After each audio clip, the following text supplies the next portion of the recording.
Just thoughts on being back to Indiana. What was the intriguing part of it? Well, I absolutely love it. You know, in your career, you only get a few times to go back home, and this is an opportunity for me to come back home. And when Coach Wilson reached out and he offered me the job, I mean, I was over the moon.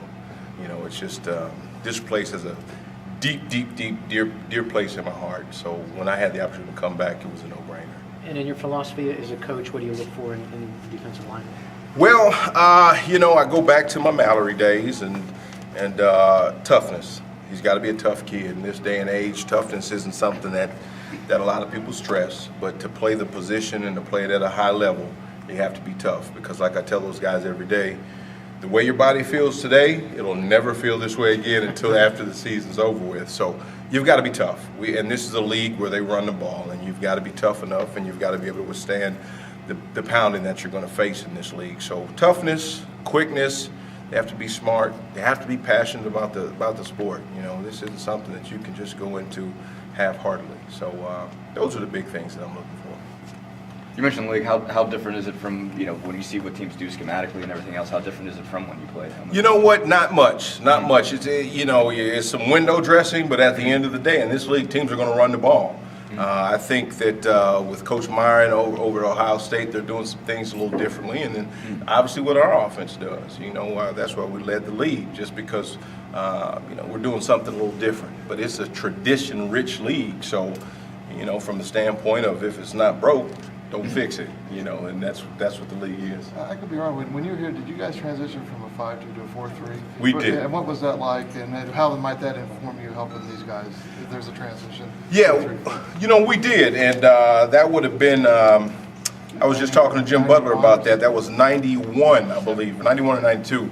We went from a 5-2, which was an odd front, to a 4-3, which is more of a 4-down front. Yep. And that played to our strengths. You know, at that time, I was a nose guard. Herb McCormick was one of the defensive tackles who played in the NFL for many years. Bernard Whittington was one of the ends. Another guy who played in the league, Nate Davis. So it just transitioned to what our strengths were. You know, we weren't an overly big front. So Coach wanted us to use our athletic ability, so it worked well for us. Very similar to what I think Coach Norris' defense is going to do with the pieces that we have in place here right now. I talked to Coach Hagan, who was here just a couple of years ago, and he said, you know, he said, I remember the opener at Notre Dame didn't go particularly well for us. Right. So it took us 2 or 3 games to do it, but it was the right thing for our personnel. Sure. And so is that the key here? I think so. Yeah. I think so. I think that based on our size, the kids that we have coming back into our program, I think what Coach Norris' defense has done fits our personnel well, and that's what it boils down to. It's a personnel type league. You want to be able to match your best players up against what the offenses do. Have you seen Indiana recently? And what were your impressions generally? You know, they obviously played well against Bowling Green last year. Talk a little bit about what you saw. Yeah, you know what? The one thing that I was very impressed with was at that time, there were a lot of injuries, and the team was able to, offensively especially, they were able to sustain what it is they were doing.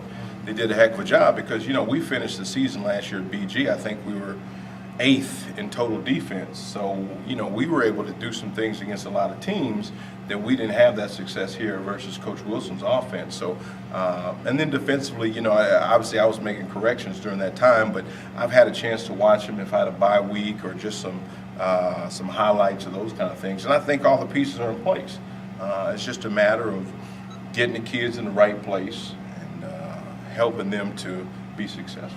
How familiar are you with the personnel on the defensive line here? There's several guys from Midwest. Are they guys you knew from high school or maybe recruited a little bit? Well, you know, yes and no. A lot of those guys, if you guys remember being in the Mid-American Conference, I wasn't recruiting the same guys that the Big Ten's recruiting. Initially, I would have been, but traditionally, once they get that Big Ten offer, they move to another level of recruitment. You know, we traditionally can't. I mean, there's not a Big Ten team that when I was at Bowling Green that we could offer a kid at BG and then say an IU or I won't even mention that team up north, but Illinois or Minnesota, they offer those guys and instantly, you know, we're no longer on their radar. So for the most part, with the way recruiting is happening now, just like the kids we have over there right now, they already have offers. So a lot of those kids, no, I didn't have familiarity with because they were already off our radar. You mentioned Coach Mallory, basically. I mean, how much does, you know, having played for him, still kind of inform you as a defensive coach? It's everything that I do. Not only from a coaching standpoint, from a life standpoint. I mean, that man is, other than my parents, I mean, he's the next closest thing that I have as a person. So everything I do is influenced by Bill Mallory, from the way that I talk to people, from the way that I coach on the field, from the way that I present in homes, to the way that I'm presenting to you guys now. You know, those are all the things that when you played for Coach Mallory for 4 or 5 years, those are all the things that he taught us. Have you talked to Bill since you took the job? I have. I reached out to Coach right after I accepted the job. I think obviously my first call was to my wife, and then my second call was to my mother, and my third call was to Coach Mallory. So I wanted to make sure that he felt good about it, that he knew what was going on, because obviously the transition was tough for his family in one instance, but the transition was great for his family in the other instance, because obviously I like to think, as well as I think he does, that any of his former players are part of his family.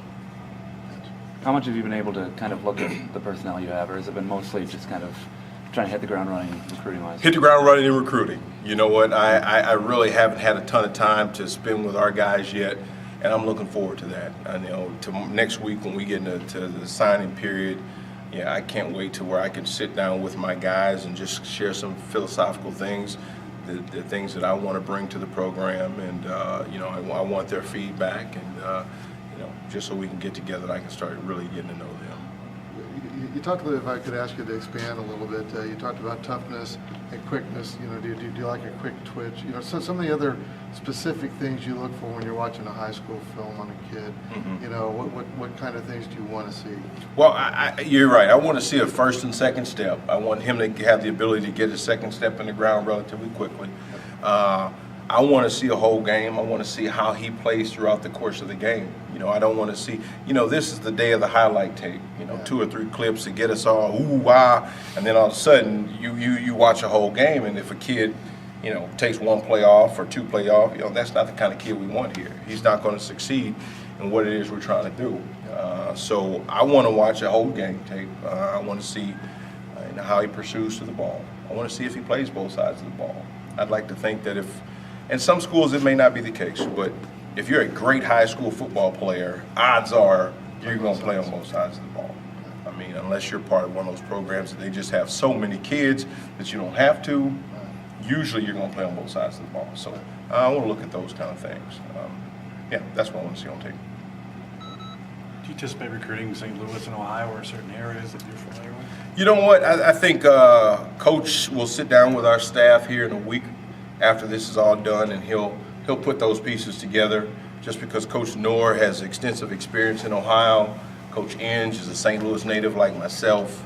I've been in the MAC for however many years I've been in there. So there's a lot of guys with a lot of Midwest experience, and I think he'll put the pieces together the way he sees fit. I'm just so happy to be able to recruit with this on my chest, so it doesn't matter where they send me. Thanks. All right, thanks, Larry. All right, thank you guys.